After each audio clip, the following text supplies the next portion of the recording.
Halo, perkenalkan nama saya Ska Miranda Pakpahan dari Program Studi Akuntansi Fakultas Ekonomi Universitas Metodis Indonesia. Pada kesempatan ini, saya akan membahas sebuah materi dari mata kuliah Akuntansi Manajemen, yaitu Balance Scorecard, sebuah alat manajemen strategis yang telah membantu banyak organisasi meningkatkan kinerja mereka secara signifikan. Balance Scorecard atau biasa disingkat dengan BSC adalah sebuah metode perencanaan dan penilaian kinerja organisasi yang komprehensif yang dikembangkan oleh Robert Kaplan dan David Norton pada awal 1990-an. Balance Scorecard tidak hanya mengukur kinerja organisasi dari 4 perspektif utama, tetapi juga membantu menyelaraskan aktivitas operasional dengan visi dan strategi perusahaan. Ini memberikan kerangka kerja komprehensif untuk mengukur dan mengelola kinerja. Balance Scorecard sebagai alat manajemen strategi membantu kita menerjemahkan strategi yang seringkali abstrak menjadi tindakan konkret. Ini memastikan bahwa aktivitas harian kita sejalan dengan tujuan jangka panjang organisasi. Balance Scorecard juga memberikan ukuran kinerja yang terukur dan relevan, serta memfasilitasi komunikasi strategi di seluruh tingkatan organisasi. Ada 3 konsep keseimbangan dalam Balance Scorecard. Yang pertama, keseimbangan indikator keuangan dan non-keuangan, di mana mengatasi keterbatasan ukuran kinerja keuangan menyeimbangkan dengan pemicu kinerja masa depan. Yang kedua, ada keseimbangan konstituen internal dan eksternal. Eksternal pemegang saham dan pelanggan, internal karyawan dan proses internal. Yang ketiga, keseimbangan indikator lag dan lead. Indikator lag menjelaskan kejadian masa lalu, contohnya kepuasan pelanggan dan pendapatan. Indikator lead, prediksi masa depan, pemicu kerja untuk indikator lag, contohnya pengiriman tepat waktu. Mengapa Balance Scorecard dibutuhkan? Yang pertama, mengatasi keterbatasan sistem manajemen tradisional yang tidak hanya fokus pada aspek keuangan dan mempertimbangkan faktor internal. Adapun manfaatnya, menyelaraskan strategi dengan kinerja, mengintegrasikan ukuran keuangan dan non-keuangan, menghubungkan visi dan tindakan operasional. Ada sebuah prinsip penting dalam manajemen yang berbunyi, if you can measure it, you can manage it. Atau jika Anda tidak bisa mengukurnya, Anda tidak bisa mengelolanya. Balance Scorecard menjawab tantangan ini dengan menyediakan kerangka pengukuran yang kompleks. Scorecard memiliki 4 perspektif utama. Perspektif keuangan menjawab bagaimana kita terlihat di mata pemegang saham. Pelanggan fokus pada bagaimana pelanggan melihat kita. Proses bisnis internal, apa yang harus kita unggulkan. Dan pembelajaran dan pertumbuhan atau SDM menjawab bagaimana kita terus meningkat dan menciptakan nilai. Mari kita bahas setiap perspektif secara lebih detail. Perspektif keuangan dalam Balance Scorecard ini menunjukkan apakah strategi kita berhasil meningkatkan laba. Tujuan keuangan berbeda berdasarkan siklus kehidupan. Yang pertama, growth, sustain, harvest. Strategi keuangan meliputi 3 aspek. Yang pertama, pertumbuhan pendapatan dan kombinasi pendapatan. 2, penurunan biaya dan peningkatan produktivitas. Yang ketiga, penggunaan aset yang optimal dan strategi investasi. Yang kedua, perspektif konsumen atau pelanggan, fokus pada kepuasan pelanggan, pangsa pasar, retensi pelanggan, dan akuisisi pelanggan baru. Faktor pendorong keberhasilan, yang pertama atribut produk jasa, hubungan dengan pelanggan, dan citra reputasi.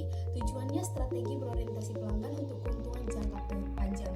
Perspektif proses bisnis internal, mengukur aktivitas perusahaan untuk kepuasan pelanggan dan pemegang saham melalui yang pertama proses inovasi, yang kedua proses operasi, yang ketiga pelayanan purna jual. Tujuannya menguasai proses internal untuk menarik dan mempertahankan pelanggan serta memenuhi harapan pemegang saham. Yang keempat, ada perspektif pembelajaran dan pertumbuhan, fokus membangun infrastruktur untuk pertumbuhan dan peningkatan kinerja jangka panjang melalui yang pertama kompetensi karyawan, mengukur kepuasan perputaran dan produktivitas karyawan.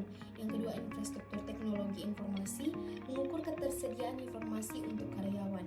Yang ketiga, budaya organisasi, mengukur motivasi karyawan melalui sasaran, kinerja, dan penghematan biaya. Tujuannya menutup kesenjangan kapabilitas dengan melatih ulang karyawan, meningkatkan teknologi, dan menyelaraskan prosedur perusahaan. Meskipun Balance Scorecard sangat bermanfaat, kita perlu menyadari beberapa kelemahannya. Balance Scorecard bisa menjadi kompleks jika terlalu banyak metrik digunakan. Implementasinya membutuhkan waktu dan sumber daya yang signifikan.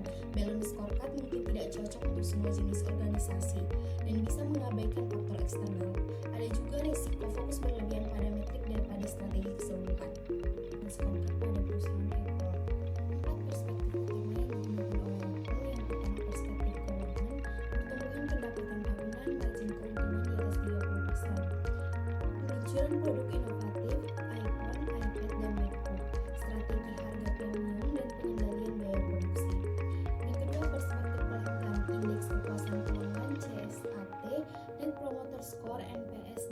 edukasi pelanggan, peningkatan kualitas produk, desain yang user-friendly, layanan pelanggan yang unggul, dan ekosistem produk yang terintegrasi Apple Watch dan AirPods.